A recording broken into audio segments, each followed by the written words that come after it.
Bom dia, turminha. Então, hoje nós vamos estudar a Guerra Fria. A Guerra Fria, gente, não é uma guerra de inverno não, viu? Por favor. A Guerra Fria foi o conflito entre países capitalistas encabeçados pelos Estados Unidos e países socialistas, vamos dizer assim, direcionados pela União Soviética, que hoje não existe mais. Então, isso aconteceu logo depois da Segunda Guerra Mundial. Quando essa guerra acabou, os Estados Unidos saiu fortalecido, e aí a pedra no sapato para o desenvolvimento do capitalismo era justamente o socialismo, onde tinha toda a orientação da União Soviética, e era preciso combater. Então, esse nome Guerra Fria, gente, vem do fato de que não houve um confronto direto, nunca houve uma guerra, mas foi um período de terror, foi um período de troca de insultos, foi um período assim, vamos dizer, de tensão mesmo, onde as pessoas achavam que era um prenúncio, né, da Terceira Guerra Mundial. Ainda bem que isso não aconteceu, né, gente? Então, a Guerra Fria foi isso, né, gente? Foi justamente quando o mundo se tornou bipolar. A doutrina Truman, adotada, né, pelo capitalismo, pelos Estados Unidos logo após a Segunda Guerra Mundial, visava apoiar todos os governos ou grupos dentro de países que queriam manter-se no sistema capitalista. Então, Estados Unidos oferecia ajuda para aqueles países que haviam, né, se destroçado demais na guerra. Então era uma maneira deles levantarem o capitalismo e assim ter mais aliados, né, nos seus negócios. A intenção dos Estados Unidos era emprestar, era fazer com que esses países se reconstituíssem, mas que ele pudesse de lá tirar lucro disso, né? Então, foi uma ajuda econômica e militar para a Grécia, Turquia e vários países da Europa que haviam entrado na guerra e agora estava com a economia em baixa. Então, Estados Unidos oferecia aquela mão, né, amiga na economia, mas, né, como os Estados Unidos não faz nada assim que não queira receber nada em troca, então era uma maneira também de manter relações comerciais e colocar seus produtos à venda nesses países, né, suas grandes empresas multinacionais. E teve também o plano Marshall, né, que era o plano Colombo, dinheiro para a Europa e para a Ásia. Então, essas ajudas foi justamente para levantar a economia, principalmente na Europa, que fazia com que Estados Unidos ganhassem cada vez mais dinheiro, né, porque metade desses países da Europa estavam devendo dinheiro aos Estados Unidos logo após a Segunda Guerra Mundial. Bom, teve também a Guerra da Coreia, né? A Guerra do Vietnã, a derrubada de Mossadegh do Irã. A gente vai estudar isso ao longo desse capítulo. Fases da Guerra Fria. Então, a Guerra Fria clássica, de 1945 até 1954.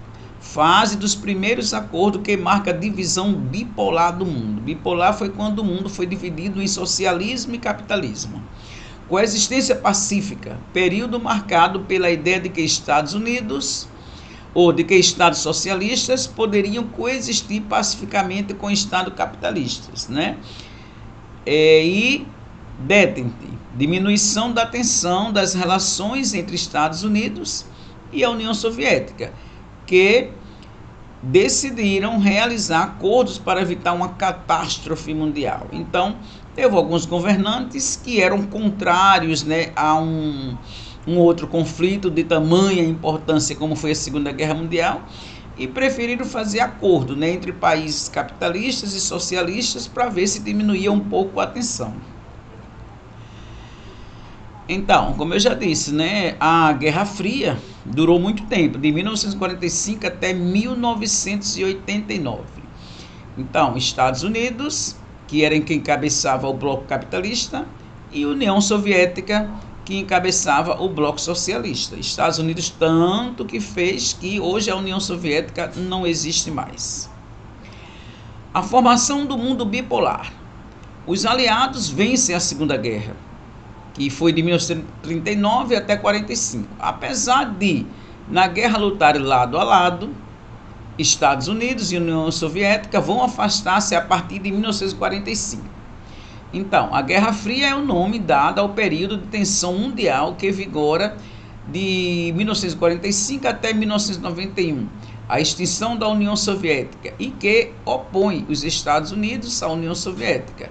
O mundo é disputado pelos Estados Unidos, que tentam expandir o bloco capitalista, e pela União Soviética, que pretende controlar o bloco capitalista.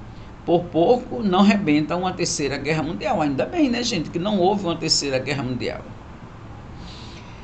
Já falei do plano Marshall, né, que era um plano de auxílio um plano econômico de auxílio aos países europeus que haviam sido prejudicados com a guerra. Em contrapartida, também foi criado o Comecon, né, Conselho para Assistência Econômica Mútua, uma versão soviética do plano Marshall.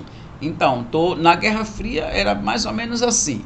Quando os Estados Unidos criavam uma coisa, a União Soviética criava uma outra bem parecida, né, como se fosse uma resposta àquela coisa criada pelo lado oposto. OTAN e o Pacto de Varsóvia. Em 1949, os Estados Unidos e o Canadá, juntamente com a maioria da Europa capitalista, criaram a OTAN, Organização dos Tratados do Atlântico Norte, uma aliança militar com o objetivo de proteção internacional em caso de um suposto ataque dos países do leste europeu. Em resposta à OTAN, a União Soviética também criou, né, o Pacto de Varsóvia, também conhecido como Cortina de Ferro.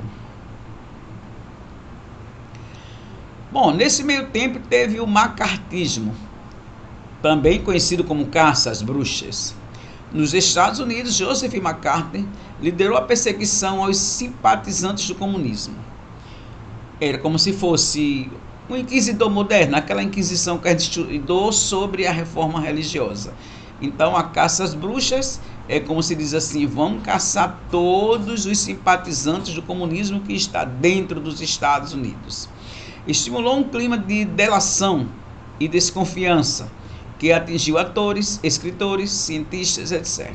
Charlie Chaplin, o nosso Carlitos, né, aquele que a gente viu no filme de cinema mudo, acusado, foi morar na Suíça, né? Ele era acusado pelos filmes dele, né, que era sempre a favor assim das pessoas mais pobres, contra o capitalismo em si.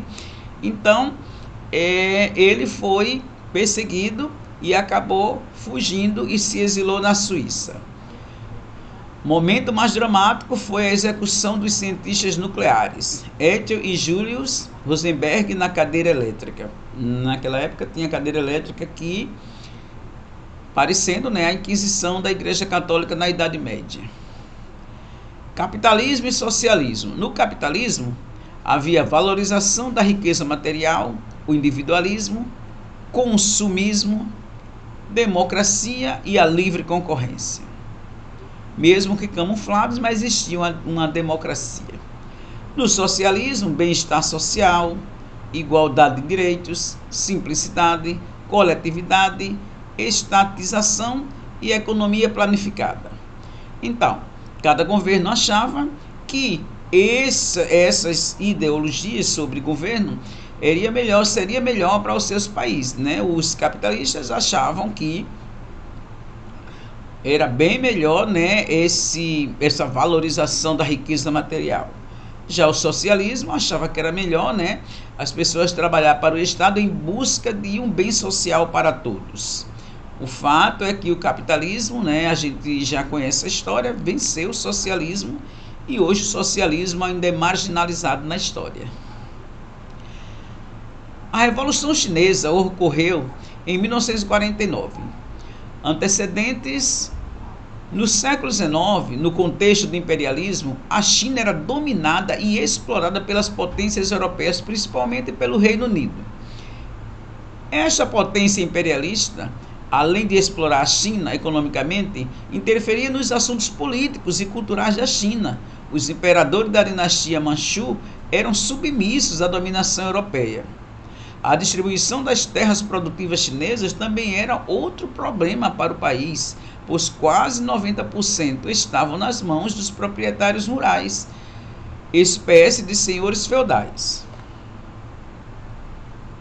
A Revolução Chinesa foi o segundo maior acontecimento da história, iniciando-se em 1949 e terminando em 1962. Resultou da combinação de dois movimentos sociais, a luta dos camponeses pela terra e a luta do povo chinês pela conquista da independência nacional.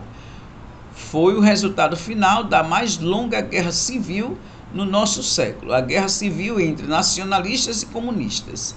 Então, você já sabe o que é uma guerra civil, né, gente? É uma guerra que envolve pessoas do mesmo país. Então, na China, houve essa guerra civil entre os nacionalistas, pessoas que queriam o fim do domínio europeu na China, e os comunistas, aqueles que achavam que deveria ter um governo social não capitalista, como queriam os nacionalistas. Esse homem aí, Mao Tse-tung, foi um dos grandes líderes da luta pela independência da China.